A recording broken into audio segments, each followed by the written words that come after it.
افسانه غم چشم و چراغم مادر، تنها گلزار باغم مادر، بعد از خدا تنها امیدم مادر، من با دعایت رو سفیدم مادر. مادر پرستار دلم، ای روشنی بخشو چراغ منزلم. مادر پرستار دلم، ای روشنی بخشو چراغ منزلم.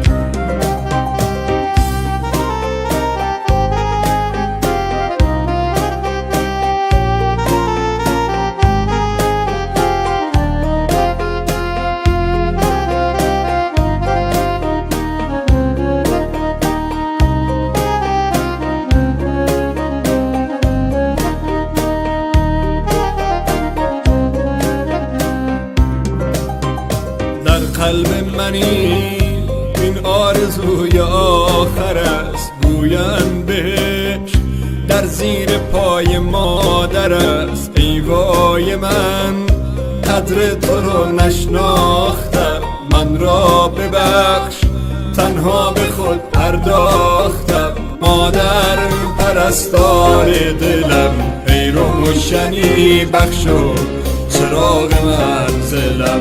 مادر پرستار دلم، ای روشنی بخشو چراغ منزلم. تو با بدیم ساختی و سوختی، تنها چراغ خانه را افروختی. هر جمعه ها چشمت به قاب جاده ها، شاید بیاید اما یجیب جاده ها.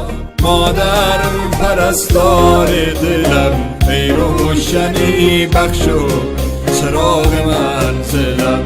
مادر پرستار دلم، ای روشنی بخشو چراغ منزلم. کسی که تا همیشه پای من سوخت، چراغ خانه سرد من افروخت.